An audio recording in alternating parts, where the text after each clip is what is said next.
Alors, je reviens ici en ce mercredi 12, oui, 12 juin 2013 pour relire le second épître de Paul aux Thessaloniciens parce que la vidéo précédente qui a été effectuée a une qualité de son extrêmement pourrie. Alors là, je viens de changer apparemment le microphone, espérons que ce soit mieux. Peut-être que c'est trop fort, parce que là, je n'entre pas dans des commentaires techniques, c'est une perte de temps. Donc, le second épître de Paul aux Thessaloniciens est relativement court, donc voilà, c'est pas trop compliqué, on va dire. Il y a 3 chapitres. Premier chapitre. Paul et Sylvain et Timothée à l'église des Thessaloniciens qui est en Dieu notre Père et en Jésus-Christ le Seigneur. Que la grâce et la paix vous soient données de la part de Dieu, notre Père, et du Seigneur Jésus-Christ. Nous devons à votre sujet, frères, rendre continuellement grâce à Dieu, comme cela est juste, parce que votre foi fait de grands progrès, et que la charité de chacun. Alors, je reprends. Verset 3. Nous devons à votre sujet, frères, rendre continuellement grâce à Dieu, comme cela est juste, parce que votre foi fait de grands progrès, et que la charité de chacun de vous tous à l'égard des autres augmente de plus en plus. Aussi, nous glorifions-nous de nous dans les églises de Dieu à cause de votre persévérance et de votre foi au milieu de toutes vos persécutions et des tribulations que vous avez à supporter. C'est une preuve du juste jugement de Dieu pour que vous soyez jugés dignes du royaume de Dieu pour lequel vous souffrez. Car il est de la justice de Dieu de rendre l'affliction à ceux qui vous affligent et de vous donner à vous qui êtes affligés du repos avec nous, lorsque le Seigneur Jésus apparaîtra du ciel avec les anges de sa puissance au milieu d'une flamme de feu pour punir ceux qui ne connaissent pas Dieu et ceux qui n'obéissent pas à l'évangile de notre Seigneur Jésus-Christ. Ils auront pour châtiment une ruine éternelle, loin de la face du Seigneur et de la gloire de sa force, lorsqu'il viendra pour être en ce jour-là glorifié dans ses saints et admiré dans tous ceux qui auront cru, car notre témoignage auprès de vous a été cru. C'est pourquoi aussi nous prions continuellement pour vous, afin que notre Dieu vous juge digne de la vocation et qu'il accomplisse par sa puissance tous les desseins bienveillants de sa bonté et l'œuvre de votre foi, pour que le nom de notre Seigneur Jésus-Christ soit glorifié en vous et que vous soyez glorifiés en lui, selon la grâce de notre Dieu et du Seigneur Jésus-Christ. Chapitre 2. Pour ce qui concerne l'avènement de notre Seigneur Jésus-Christ et notre réunion avec lui, nous vous prions, frères, de ne pas vous laisser facilement ébranler dans votre bon sens et de ne pas vous laisser troubler, soit par quelque inspiration, soit par quelques paroles ou par quelques lettres qu'on dirait venir de nous, comme si le jour de Christ était déjà là. Que personne ne vous séduise d'aucune manière, car il faut que l'apostasie soit arrivée auparavant et qu'on ait vu paraître l'homme du péché, le fils de la perdition, l'adversaire qui s'élève au-dessus de tout ce qu'on appelle Dieu ou de ce qu'on adore, jusqu'à s'asseoir dans le temple de Dieu, se proclamant lui-même Dieu. Ne vous souvenez-vous pas que je vous disais ces choses lorsque j'étais encore chez vous?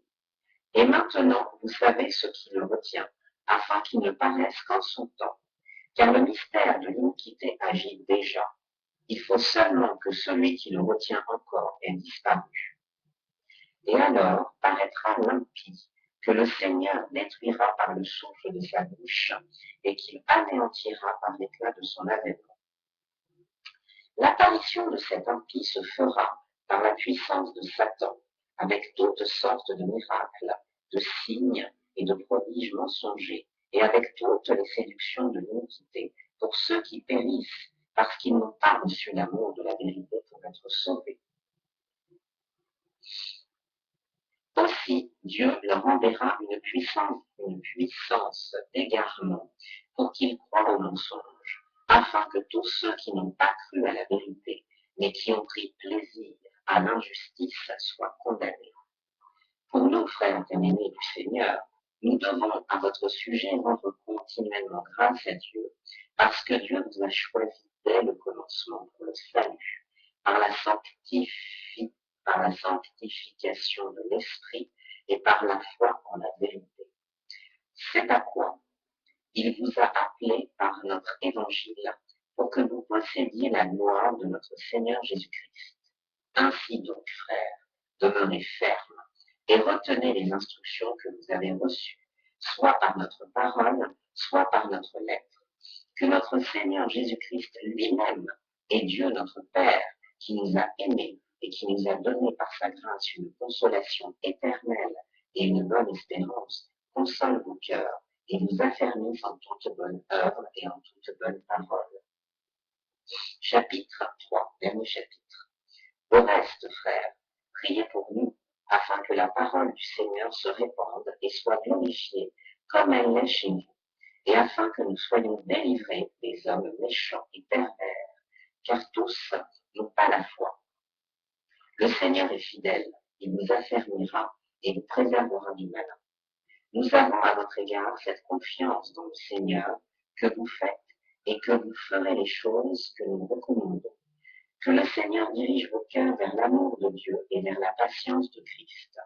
Nous vous recommandons, frères, au nom de notre Seigneur Jésus-Christ, de vous éloigner de tout frère qui vit dans le désordre, et non selon les instructions reçues de nous. Vous savez vous-même comment il faut nous limiter, car nous n'avons pas vécu parmi vous dans le désordre. Nous n'avons mangé gratuitement le pain de personne, mais dans le travail et dans la peine. Nous avons été nuit et jour à l'œuvre pour mettre à charge à aucun de nous. Ce n'est pas que nous n'en eussions le droit, mais nous avons voulu vous donner en nous-mêmes un modèle à imiter. Car lorsque nous étions chez vous, nous vous disions expressément, si quelqu'un ne veut pas travailler, qu'il ne mange pas non plus. Nous apprenons cependant qu'il y en a parmi vous quelques-uns qui vivent dans le désordre, qui ne travaillent pas, mais qui s'occupent de futilité. Nous invitons ces gens-là et nous les exhortons par le Seigneur Jésus-Christ à manger leur propre pain en travaillant paisiblement. Pour vous, frères, ne vous lassez pas de faire le bien. Et si quelqu'un n'obéit pas à ce que nous disons par cette lettre, notez-le et n'ayez point de communication avec lui, afin qu'il éprouve de la honte,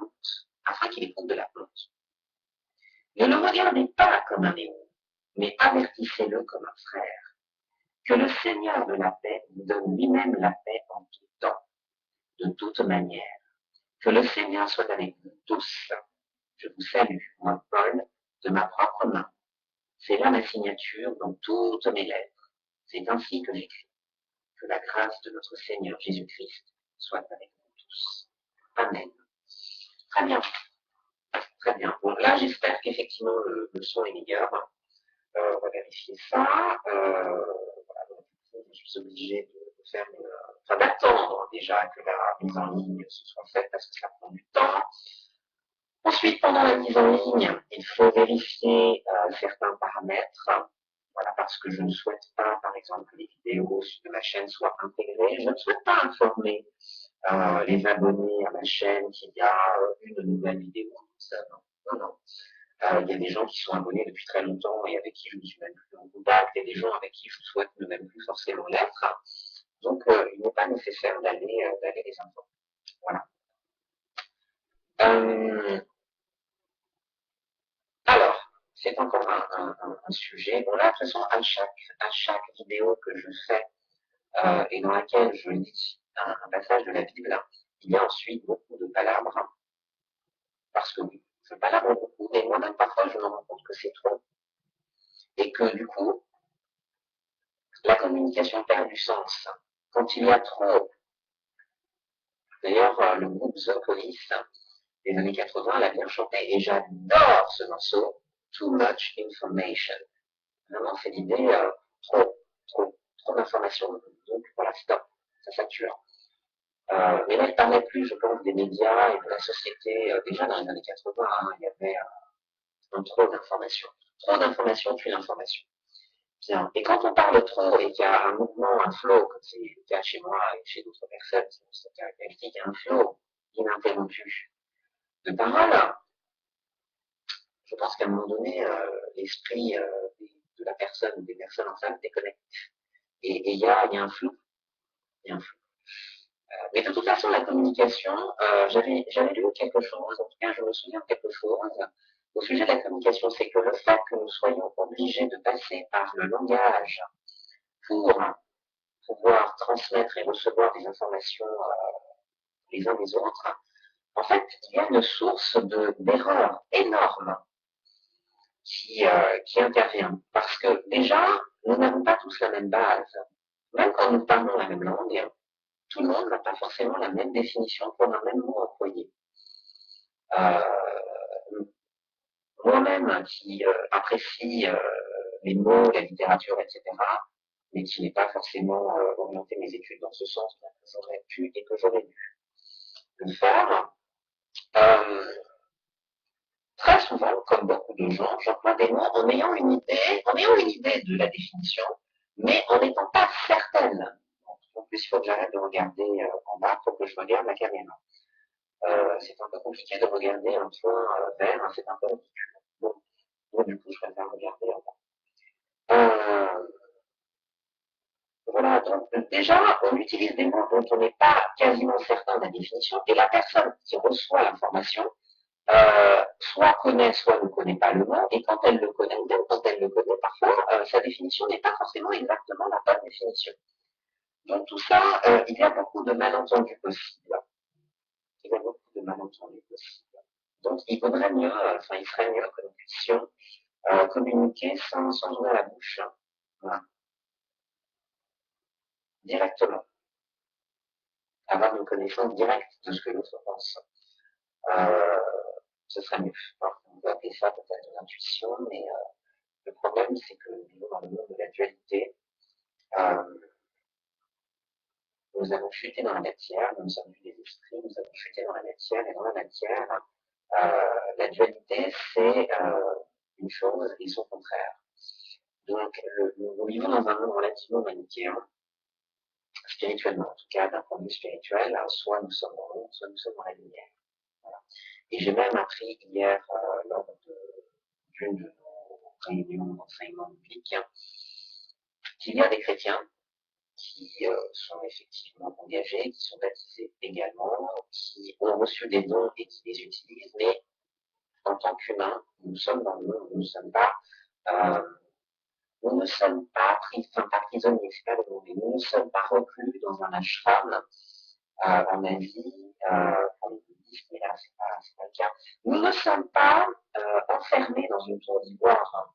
Nous ne sommes pas loin du monde, dans un milieu aseptisé où il n'y aurait que des choses qui nous permettraient de fonctionner dans une direction bien précise. Non, non, nous vivons dans le monde avec tout ce que le monde représente. Et donc, nous sommes susceptibles à n'importe quel moment de rechuter dans des choses que nous connaissons déjà parce que nous avons tous connu. Le péché, nous sommes humains. Bien. Donc, il y a des frères et des sœurs en Christ, des personnes qui ont reconnu Jésus-Christ comme Seigneur et Sauveur et qui sont baptisés, qui se sont engagés auprès de lui, qui, tout en ayant une foi, ont des pratiques impies, on va dire, ou pécheresses ou négatives. Et j'ai entendu hier quelque chose qui m'a marqué, c'est l'histoire d'une sœur qui, lors d'une réunion de prière, enfin, lors d'une prière concernant un autre frère ou une autre sœur, s'est approchée pour imposer les mains de ses mains sur le frère pour lequel, la sœur pour laquelle on priait. Et l'esprit qui était en cette personne s'est adressé à elle, qui mettait ses mains, en lui disant, mais qui es-tu pour me mettre les mains dessus? Toi, qui pratiques les mêmes choses que moi, avec moi. Parce que, enfin, l'idée, c'était que si vous êtes entre deux, si vous êtes entre deux, si vous êtes avec Dieu, mais que vous êtes en même temps avec l'ennemi, vous êtes dans une zone où, effectivement, vous n'êtes pas connu. Vous n'êtes pas connu ni de Dieu, ni de ses ennemis, enfin, ni de l'ennemi. Parce que l'ennemi connaît très bien ceux qui marchent avec Dieu. Et en ça, je j'ai été témoin d'une sorte de témoignage de ça. Je ne me souviens plus de la date, il faudra que je recherche sur Facebook, parce que j'avais même posé un écrit là-dessus, tellement j'avais été choquée ce jour-là. Mais avec la personne qui nous enseigne et qui quelque part récupère des âmes et sauve, entre guillemets, des âmes en les ramenant vers Dieu, cette femme déclenche la colère du diable, de l'ennemi. Parce qu'il y a des personnes qui étaient, comme moi, j'étais solidement rattaché au diable par l'astrologie pendant une trentaine d'années dans ma vie. Mais je n'avais même pas le sentiment d'être du côté du diable, et d'ailleurs je priais et j'invoquais Dieu, donc j'étais vraiment entre deux, mais sans vraiment le savoir. Il y a des gens qui sont solidement rattachés au diable et qui se détachent à un moment donné et qui se libèrent. C'est pas qu'ils se libèrent, ça ne vient pas de nous, on est libérés. C'est par la grâce de Dieu que nous sommes libérés. Moi, je l'ai été. Ça s'est passé en 2 temps. Ça s'est passé le 3 avril 2012, l'année dernière. J'ai donné mon thérapeute et je suis tombée par terre en la présence de 2 femmes investies d'une onction, qu'on appelle ça particulière, qui ont reçu une force particulière venant de Dieu. Et ces 2 femmes étaient à côté de moi. Elles ne me touchaient pas. Elles étaient à côté de moi. Et 2 questions m'ont été posées. Voilà. Une question qui concerne la maladie, parce que j'ai des problèmes de santé depuis très très très longtemps, notamment un problème de santé qui m'a pourri l'existence pendant 20 ans. Et donc, l'une de ces femmes qui est prophète, c'est-à-dire qui voit les choses, a demandé, voilà, est-ce qu'il y a des problèmes de maladie? S'il y a des problèmes de maladie, dites-le, nous sommes en famille et nous allons prier. Donc, j'ai évoqué effectivement le problème de santé, je lui ai expliqué de quoi il s'agissait parce qu'elle ne connaissait pas ce problème de santé. Et je suis tombée. C'est-à-dire que pendant qu'elle priait avec l'autre pasteur à côté d'elle, je me suis senti poussée. Je me suis senti poussée, je passe sur le côté gauche, et je suis tombée. Voilà. Ça, c'est ce que j'appelle une manifestation extraordinaire. Alors, j'ai un collègue en 2012 qui m'a dit, oui, ça, il y a une explication. C'est que les personnes qui viennent vers ces pasteurs, ces gens-là, sont tellement en attente de quelque chose. Enfin voilà, je sais pas, bon bref, je sais plus quels sont les mots qu'il a vraiment utilisés, mais pour lui, c'est normal. Enfin, il n'y a rien d'extraordinaire à ça. J'en ai parlé à mon médecin, qui m'a dit c'est l'émotion. Alors je lui ai dit, écoutez, j'ai déjà vu des gens, pardon, en tout cas à la télévision, s'évanouir. Je ne me suis pas évanouie. L'évanouissement, il se fait d'un bloc. Il se fait d'un bloc. Là, c'était progressif. Il y avait quand même une sorte de résistance. Voilà. Ça s'est fait progressivement et pas d'un coup. Bon, après, avec effectivement la force de la gravitation, forcément, ça s'accélère. Mais au début, voilà, il y a un vacillement. Et moi, je n'ai pas senti comme je perds mes forces.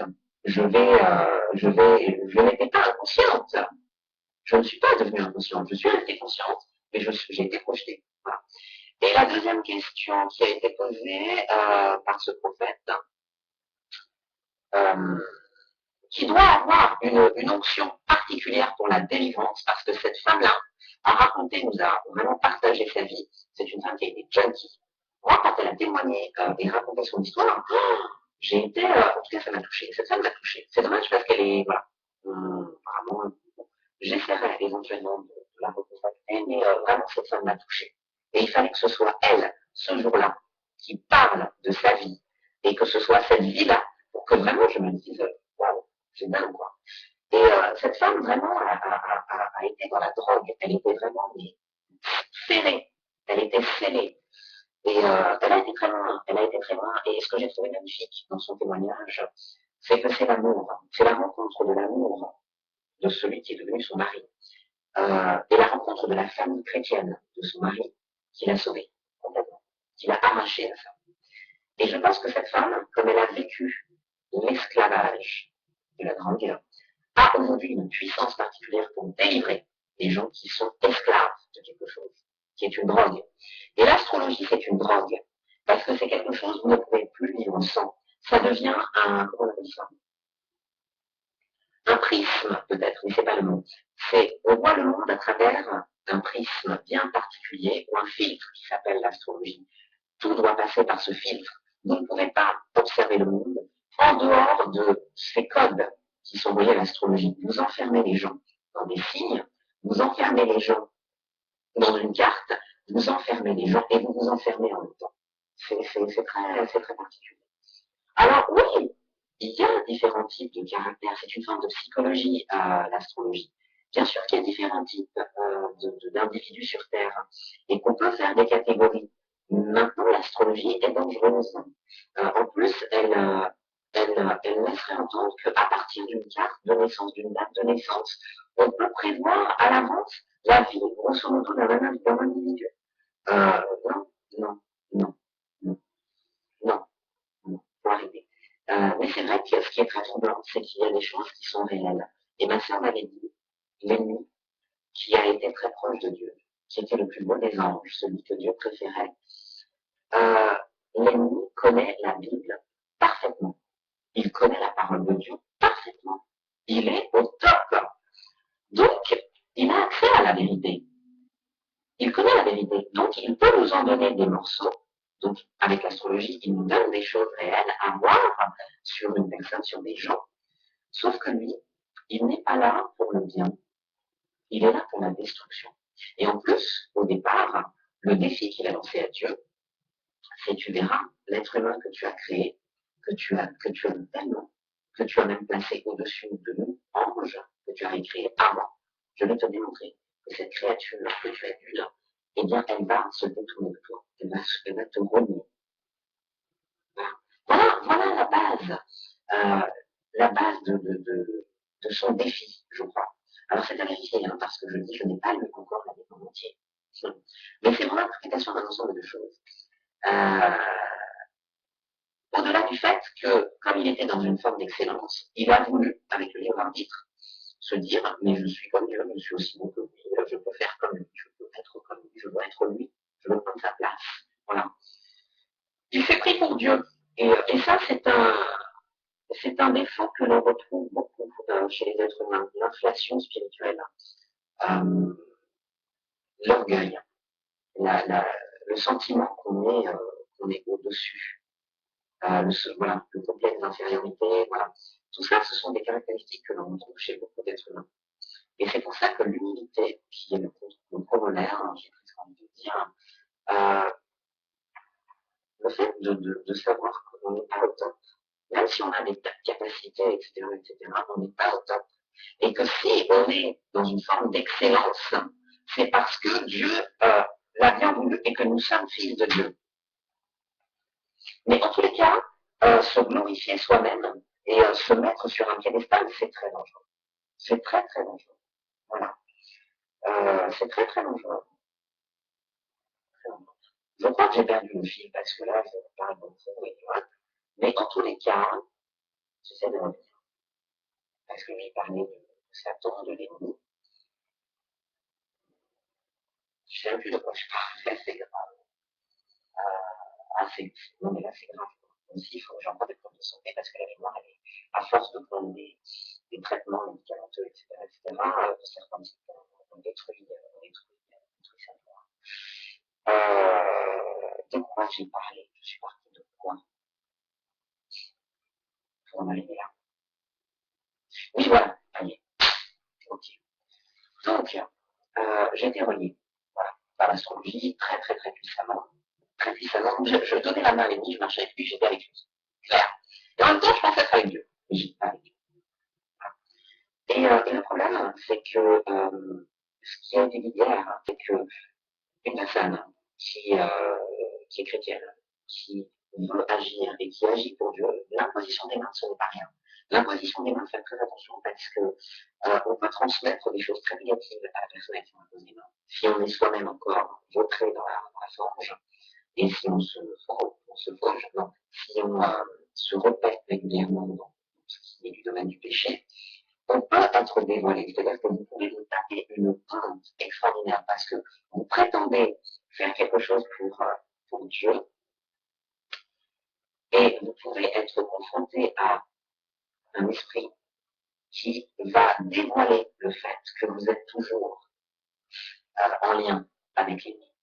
Et ça, non seulement c'est la route publique, mais bon, peu importe. Mais donc, moi, ce que j'entends là, ce que j'ai compris, c'est qu'avant de s'avancer en première ligne, pour dire, tiens, par exemple, dans mon cas, j'ai entendu parler de la guérison, je ne vais plus m'amuser à imposer les mains pour participer à une guérison potentielle, parce que moi-même, je sais que j'ai encore des trucs à régler dans ma vie, et que ma vie n'est pas exempte complètement de péché. Je me suis débarrassée et je me débarrasse de plus en plus, mais il y a encore des choses. Il y a encore des choses, on n'a pas ici, mais il y a encore des choses. Voilà. Donc, le jour où vraiment j'atteindrai un niveau de purification suffisant, je pourrais me permettre de poser mes mains sur un frère ou une sœur pour prétendre à la guérison. Mais en même temps, il a été aussi dit que les dons que nous avons, il faut les utiliser pour qu'ils puissent se développer. Donc, vous voyez, voilà, il faut faire la part des choses. Il faut mettre en balance. Maintenant, c'est pour ça, moi, je sais qu'hier, on a eu une discussion où on a évoqué les esprits, les possessions, entre guillemets. Et moi, je reconnais que je n'aime pas du tout cette idée d'être confronté à un esprit démoniaque. J'en ai quelque part peur. Alors, je sais que je suis, entre guillemets, fille de Dieu aujourd'hui, et que si Dieu est avec moi, qui pourra être contre moi? Personne. Et certainement pas l'ennemi. Maintenant, il faut quand même que je m'interroge sur la part d'ombre qu'il y a encore en moi, sur les prises éventuelles qu'il y aurait en moi, que cet esprit démoniaque pourrait prendre en moi pour me terrasser. Faire très attention à ça. Moi, j'ai toujours dit, attention, parce que d'abord, les démons sont puissants. Les démons sont extrêmement puissants. Ça, vraiment, faut pas minimiser. Il ne faut pas minimiser, et il ne faut pas minimiser, donc, je viens de dire, le fait qu'en nous, il demeure des points d'ombre.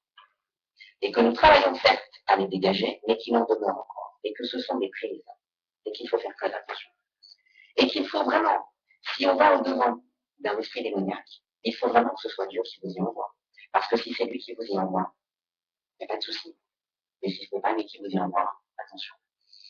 Voilà, moi personnellement, voilà, c'est pour ça, d'ailleurs, la personne qui nous enseigne travaille dans un bar, et hier, elle nous a parlé d'un client qui est possédé. Et après notre réunion, nous sommes descendus au bar, et il était là. Et je n'aime pas. Moi, je n'aime pas du tout cette confrontation avec ces esprits-là. Je n'aime pas du tout.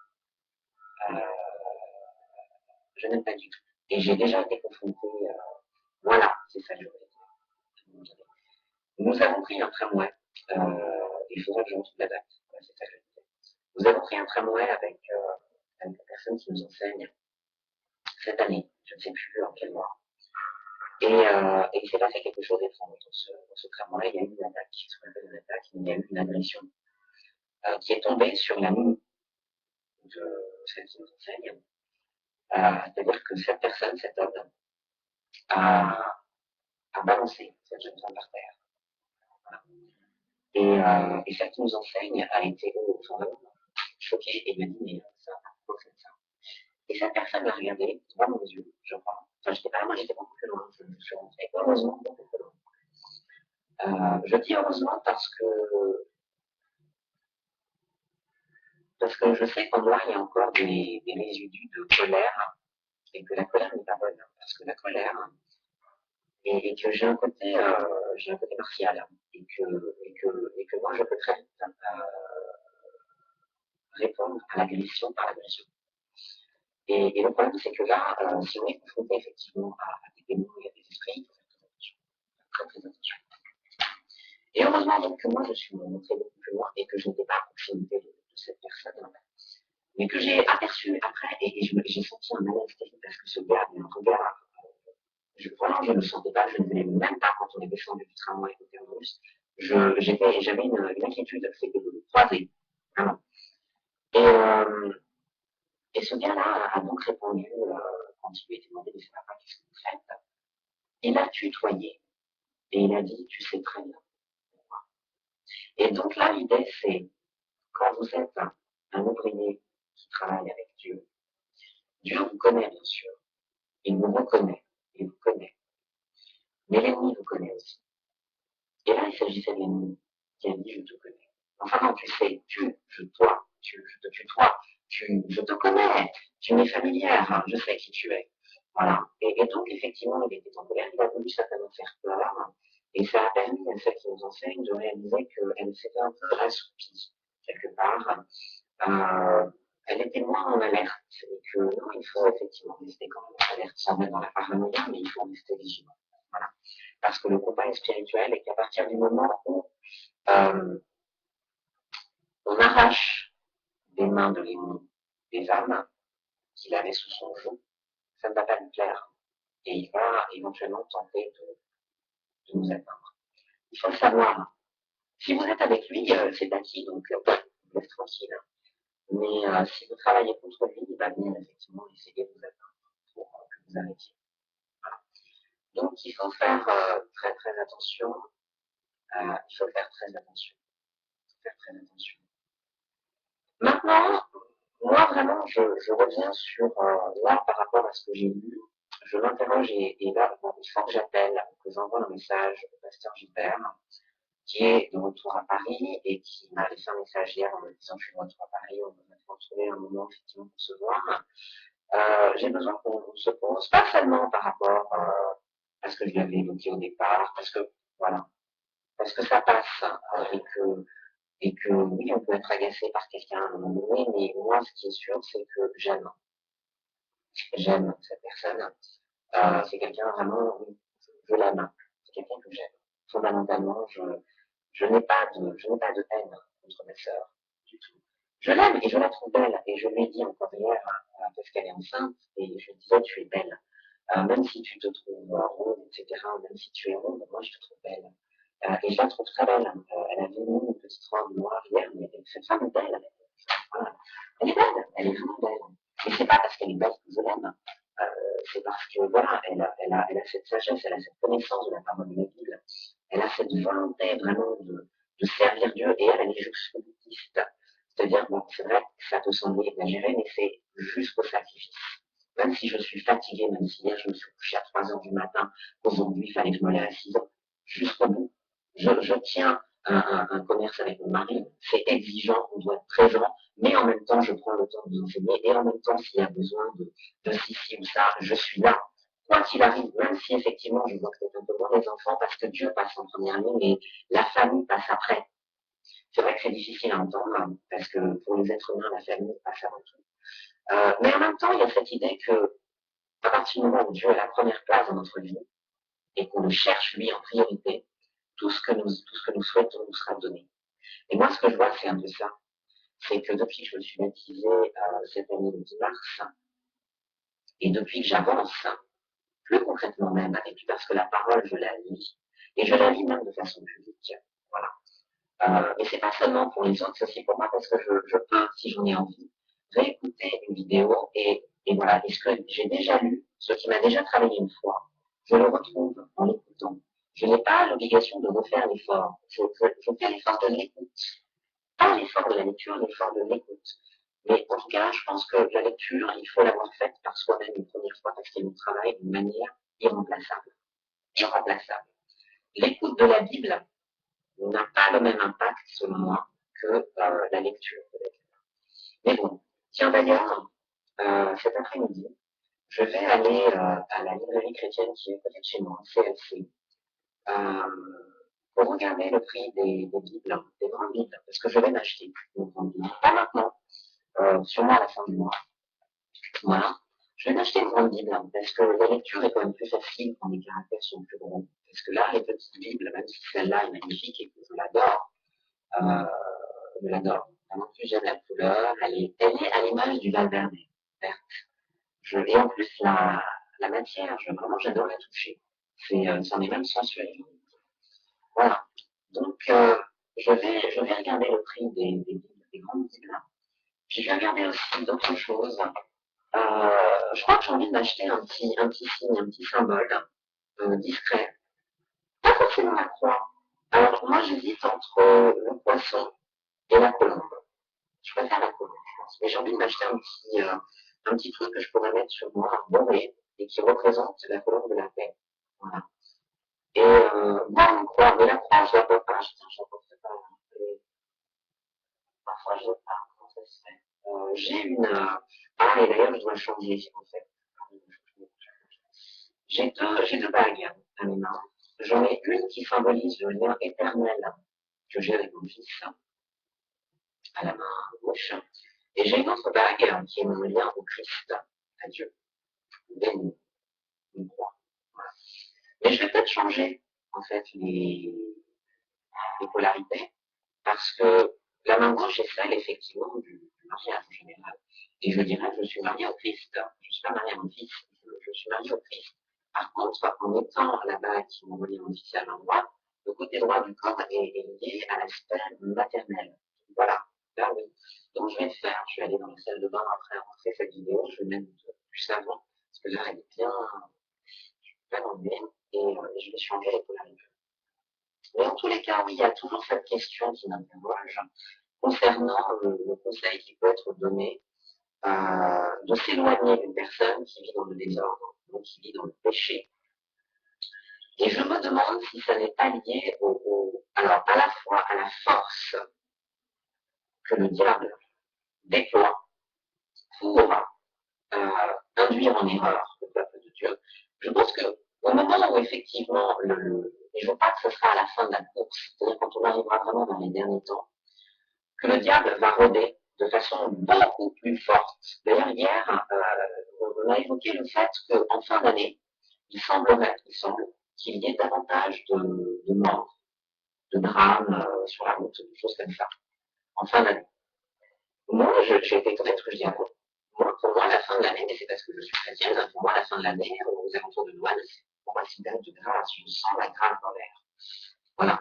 Mais peut-être que voilà, l'anniversaire de la naissance de Jésus, qui a vaincu l'ennemi sur la croix de Golgotha, notamment symboliquement, voilà, puisque les êtres humains sont pardonnés, les péchés humains commis parce que l'ennemi est venu avec son serpent pour infuser le doute et pousser au péché, tous les péchés qui ont été commis sont pardonnés. Donc, terminé. Voilà. Et l'alliance est possible. Donc, tu ne les as pas détruits. Tu ne les as pas détrônés. Je n'ai pas détrôné, il reste fils de Dieu. Voilà. Donc, comme il sait qu'il est vaincu et que quand on arrivera à la fin des temps, sa fin sera proche, il sera d'autant plus enragé. Et comme il sera d'autant plus enragé, peut-être qu'il faudra être beaucoup plus prudent et peut-être effectivement à ce moment-là, éviter les personnes qui sont porteuses de sa marque et qui pourront nous tirer vers le bas. Et en même temps, je reviens à ce que j'ai dit tout à l'heure, quand on est encore un bébé spirituel ou quand on est dans une période de salut chrétien où on sait qu'on a encore du péché en nous, si on sait qu'on a des prises en nous parce qu'on a du péché en nous, il vaut mieux se mettre à l'écart des personnes qui vont appuyer là-dessus pour éventuellement nous tirer vers le bas. Le jour où les prises auront disparu, peut-être, et que le diable ne sera pas acharné contre nous de façon trop puissante, là on pourra se permettre, on peut, dans ces cas-là, si on discerne une situation et qu'on comprend que l'on peut se permettre de s'approcher d'une personne qui vit vraiment dans le péché, c'est parce qu'on a discerné, et le discernement vient de Dieu. Voilà. Donc si Dieu nous dit ok, vas-y, c'est que c'est bon. Si Dieu nous met à cœur de prendre du recul, c'est que c'est dangereux. Voilà. Donc, rien n'est anodin. Rien n'est anodin. Les gens que nous côtoyons ont une influence sur nous, d'une manière ou d'une autre, d'une manière, même par les vibrations. La simple présence d'une personne à vos côtés, ou dans votre cercle, le fait que cette personne puisse penser à vous et avoir des pensées orientées dans une certaine direction crée une force qui peut ensuite venir vers vous et avoir un effet sur vous, éventuellement. Alors, si vous êtes un peu affaibli parce qu'en vous, vous avez des points de péché et que peut-être la grâce du Saint-Esprit s'éloigne, mais elle est en vous. À partir du moment où vous êtes baptisé, l'Esprit vit en vous. C'est ça qu'il faut savoir quand vous êtes chrétien. L'Esprit est en nous. Il peut s'endormir si vraiment il voit en nous des choses qui ne sont pas conformes et qui le choquent, ou qui se met en mode pause, peut-être, mais ça c'est mon interprétation. Mais plus nous avançons effectivement dans sa voie, plus il s'exalte, plus il est puissant, plus il déborde de notre groupe. Et quand on déborde du Saint-Esprit, les forces négatives ne peuvent pas nous approcher. C'est clair, hein? C'est clair. En tout cas, elles peuvent approcher, mais elles ne peuvent rien nous faire. Elles sont... Voilà. Donc, travaillons déjà notre intérieur, renforçons-nous, remplissons-nous, laissons-nous remplir du Saint-Esprit. Et quand nous serons pleins et que nous déborderons du Saint-Esprit, nous pourrons avancer dans des milieux particulièrement intimes. Mais ayons toujours le discernement et demandons toujours à Dieu, en toute situation, d'avoir le contrôle. Moi, de toute façon, depuis le dimanche, c'est ce que je dis. Hein. Quand je dis, Seigneur, que la voix de ta volonté soit prépondérante en moi, que ma volonté se soumette à la tienne, que rien ne puisse s'exprimer à travers moi qui ne soit conforme à ta volonté et à la mentalité du royaume, et que le monde ne puisse rien mettre sur mon chemin dont tu n'aies le contrôle, qui ne soit sous ton contrôle, que tu n'aies voulu, pour une raison ou pour une autre, c'est très clair. C'est très clair, c'est que c'est Dieu qui est au contrôle. C'est Dieu qui est au contrôle de ma vie. Je lui remets le gouvernail, franchement, et en toute confiance. C'est pas un être humain.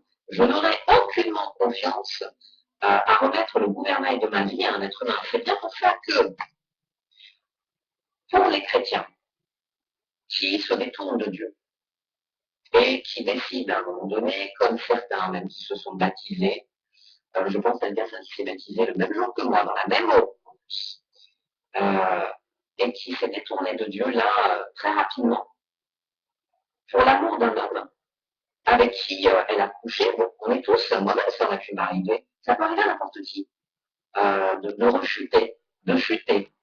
Simplement, voilà, on a tendu des mains, on a laissé une porte ouverte, on a dit écoute, voilà, mais voilà, la porte est toujours ouverte. Non, la porte a été fermée, très bien. Mais donc, les chrétiens qui ont été baptisés, qui se sont engagés et qui finalement se détournent, faites attention, parce que si un jour, parce qu'apparemment elle était à un moment donné dans cette réflexion du mariage mixte avec des personnes qui ne sont pas chrétiennes, mais mon ami, quand tu seras marié, enfin je sais que mais peut-être que tu avais conservé le lien de la chaîne et peut-être que tu y as toujours accès, mais j'ai changé le nom et j'ai changé le lien. Je ne suis pas sûre, mais bon, sait-on jamais. Mon ami, bien que je ne comprenne pas ton comportement de girouette, que j'ai pu avoir moi-même, donc je ne te jette pas de pierre. Simplement, dis-toi aussi une chose, c'est que ton ami, je le trouve particulièrement ingrat. Parce que c'est bien grâce à Dieu si enfin tu ouvres les yeux sur lui. Parce que ça faisait 18 ans que tu le côtoyais et que tu ne lui accordais pas d'importance parce que tu ne le trouvais pas physiquement à toi. Et là, le fait d'évoluer vers Dieu, Dieu t'a ouvert les yeux sur la vraie, sur ce qui se passe au-delà du physique, au-delà du raisonnement du monde. Parce que le monde raisonne comme ça, l'apparence physique. Ah, il est gros, donc non. Bien. Ce gars-là devrait dire, mais merci mon Dieu, quoi. Grâce à toi, enfin, elle me voit autrement. Et du coup, elle vient vers moi, elle est amoureuse de moi, je suis avec elle. Il devrait être content, le gars. Et il devrait, au contraire, considérer que Dieu a eu un impact positif dans sa vie. Mais bon, ça après, chacun raisonne comme il a envie de raisonner. Mais bon, moi en tous les cas, ce qui est très clair, déjà, je n'aime pas l'homme, par définition, je n'aime pas le fait qu'il prenne autorité sur les femmes, qu'il domine. Mais alors, ce qui est très clair pour moi, c'est que jamais, moi je suis chrétienne, donc je sais que je suis tenue de respecter certaines choses. C'est-à-dire que demain, c'est pas si, parce que je sais que ça arrivera. Quand je me marierai, quand enfin j'aurai croisé la route de celui qui me correspond spirituellement, dont je suis extraite, si on fait un parallèle avec Adam et Ève, celui dont je serai spirituellement extraite via la côte, et qui serait la chair de la chair et vice-versa, quand enfin il sera matérialisé sur le chemin, eh bien, il est clair que si cet homme n'est pas chrétien, jamais je ne pourrais envisager, alors d'abord, de me marier avec lui. Parce que quand on est marié, en tant que femme, on doit se soumettre à son mari.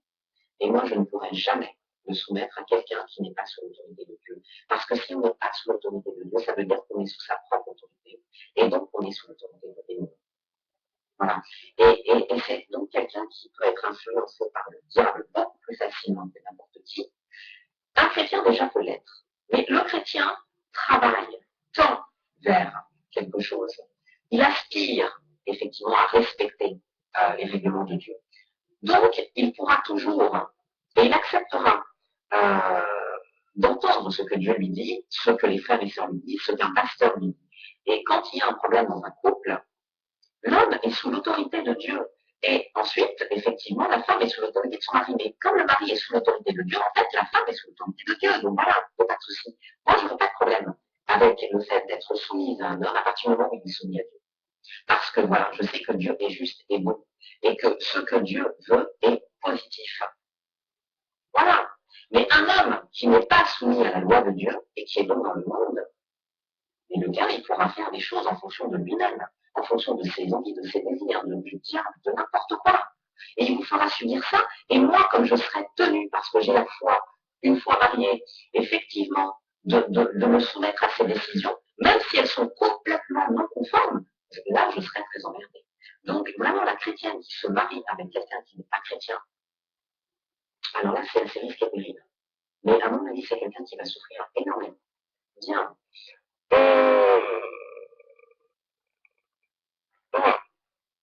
Et ensuite,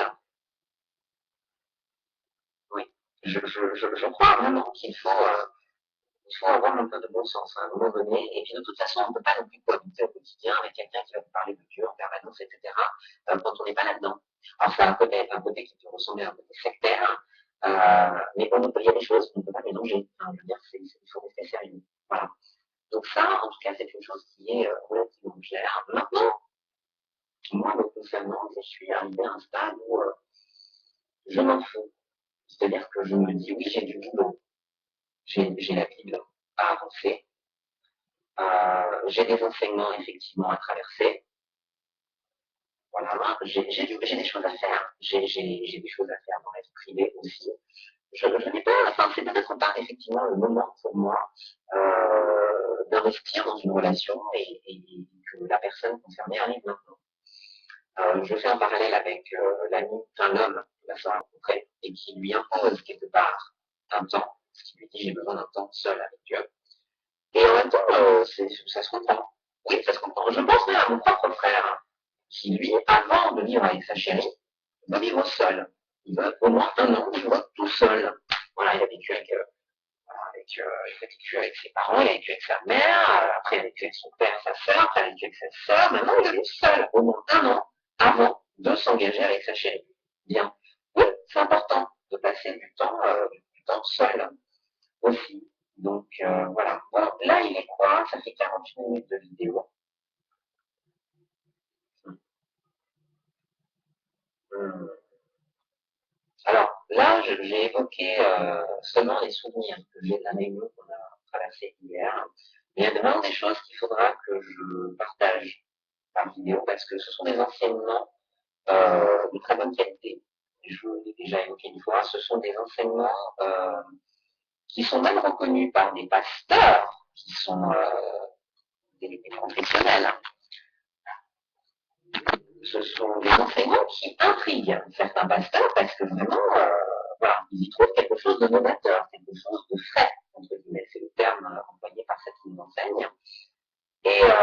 Et donc, du coup, je me dis là, vraiment, ouais, il y a quelque chose dont il faut absolument que je puisse continuer.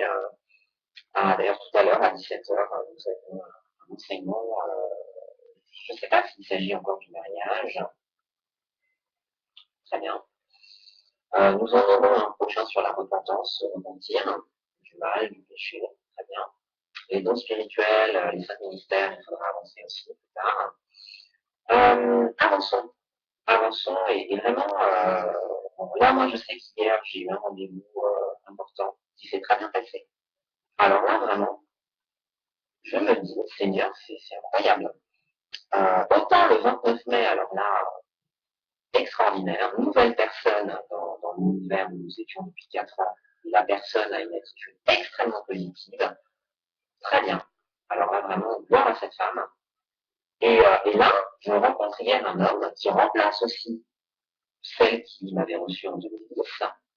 Très bien, très bien, très optimiste, très orienté sur l'avenir. Euh, voilà, vraiment c'est encourageant et du coup, les choses se précisent concernant le lendemain. Donc je sais que juillet, je vais pouvoir aller tranquillement avec mon fils au festival qui s'appelle Festif Heart à Blosseville, en Normandie. Voilà, organisé pour la 4e année par mon frère, par son meilleur ami et un pote à eux. Voilà, où il y aura une quarantaine de personnes qui sont essentiellement, effectivement, des potes, des potes, voilà.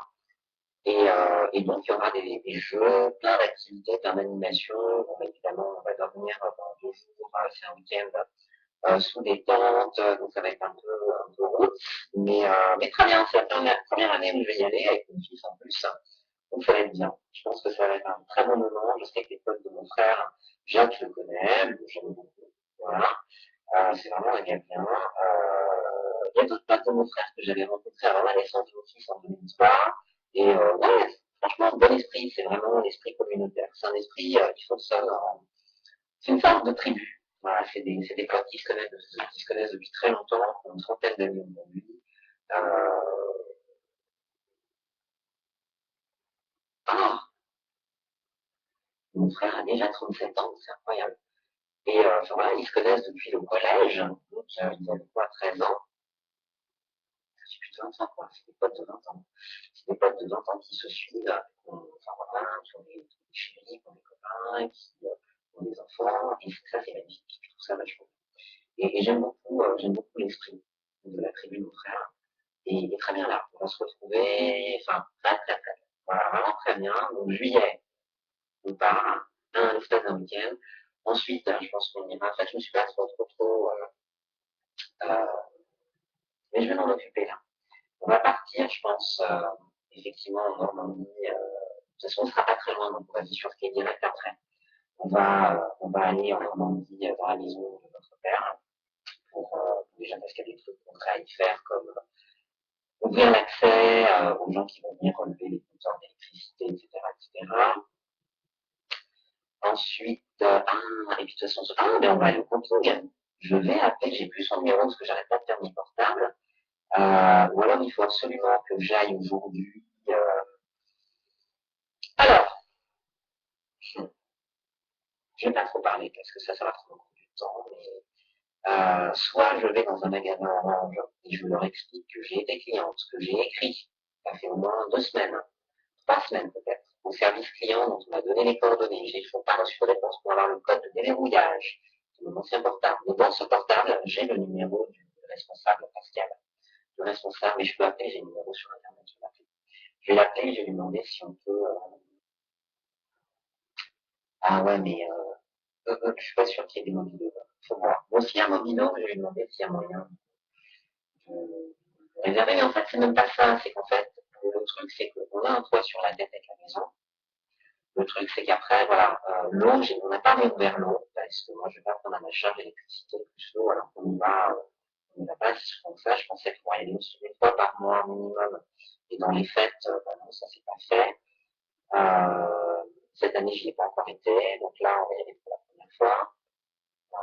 Voilà, mais on va passer un petit temps tranquille en Normandie. Et après, il faut que j'écrive à la femme de mon oncle pour savoir si on peut aller sur Vannes. On va faire un petit crochet après sur Vannes. Pour la voir. Ils ont dit, ouais, j'aimerais bien revoir. Les 2 oncles sont morts, mais ils ont des enfants et je pense que c'est important quand même qu'on garde le lien avec eux. Alors autant la femme dans mes oncles, je ne la connais pas, et voilà, en plus elle m'a appelé pour prévenir du décès. Après l'enterrement, donc ça n'a pas d'intérêt. Je n'ai même pas encore rappeler, il faudra que je le fasse, quand même. C'était cette année, et c'était prévisible, hein, le cancer, c'est ça. Hein. Et mon autre oncle Jacques, lui, par contre, c'est un mec, non. C'est un gars bien. Simplement, le dernier souvenir dont m'a parlé sa femme quand elle m'a dit que, se sachant malade, il a dit à sa femme, refais ta vie, je veux pas que tu restes seule. Ça, c'est waouh. Ça, je crois que j'en ai pleuré, quoi. J'en ai pleuré parce que ça, c'est une preuve d'amour incroyable. C'est une preuve d'amour incroyable. C'est, voilà, je t'aime, simplement, je vais mourir, je veux pas que tu restes seule. Je t'aime tellement que je veux pas te savoir toute seule. Je serai plus à tes côtés, donc, refais ta vie. Vraiment, je veux que tu rencontres quelqu'un. Mais bon, elle ne le fera pas. Mais donc, et puis sa femme, je l'aime bien partie, c'est une courtoise, j'aime bien quand même parce qu'elle a, on a quand même chose pour parler, elle est un peu différente de sa famille. Donc du coup, ouais, je pense que passer un temps, et surtout avec Thibaut, ça fait longtemps qu'elle l'a pas vu. Ça fait longtemps qu'elle l'a pas vu, passer un temps là-bas. Donc voilà, faut que j'organise des vacances. Voilà, donc voilà, les vacances, donc juillet, voilà. Août, on s'y serait avec son papa. Et du coup, vu la situation, ouais, par contre, sans entrer dans le débat, mais là, encore un peu. Voilà, là, donc il faudra. Donc il faudra. Et puis, donc en septembre, je suis orientée sur un bilan d'orientation et d'évaluation dans le cadre de mon classement. Donc je vais changer de métier. J'ai terminé, je ne suis plus agent de surveillance dans les jardins et je vais avancer vers autre chose. Et le gars que j'ai rencontré hier, vraiment, j'ai presque envie de dire, j'ai eu l'impression qu'à la fin, vers la fin de l'entretien, j'ai même eu l'impression, mais peut-être que je me fais des films, hein, mais j'ai même eu l'impression qu'il m'a tendu des perches. Donc il m'a tendu des perches parce qu'il me parlait de son âge, ah oui, vous me dire que je suis trop vieux, et ah oui, enfin je sais pas, enfin je sais pas, j'ai senti quelque chose, mais voilà, mais c'est non, non, non. Même si, honnêtement, j'avoue, voilà, au départ, quand je l'ai vu, j'ai dit, ah oui, c'est vrai, lui, je l'avais déjà vu, je le trouve sympathique. Vraiment, voilà, il ne mettrait pas. Je le trouve, je le sens bien, ce gars-là. Mais il a eu une attitude, franchement, c'était trop détendu comme entretien, c'était vraiment détendu, très, très détendu. Et au départ, je me suis dit, le mec est homo. Et après, je me suis dit, non, non, en fait, il est comme un de mes anciens collègues dans les parcs et jardins, qui avait l'air homo, mais qui n'était pas du tout. Et en fait, je pense qu'il est, voilà, il est sur ce terrain-là. Et du coup, c'est vrai que je me suis interrogée parce que je l'ai trouvé vraiment très, très bien, cet homme-là. Euh, mais moi, j'ai des principes. Alors peut-être qu'il faut que j'évolue sur mes principes, parce que j'ai tellement des principes que je pense que dans ma vie professionnelle, je l'ai payé. Parce que j'ai un supérieur un jour qui m'a proposé d'aller boire un café. Je lui ai dit, écoutez, vous êtes mon supérieur, allez vous voir dans cette machin si vous aimez bien. Lui, c'est mon supérieur hiérarchique dans une certaine mesure pendant un temps. Mais il a quand même une fonction de supérieur dans le cadre professionnel et j'aime pas trop ce genre de mélange. Maintenant, on verra. Maintenant, on verra.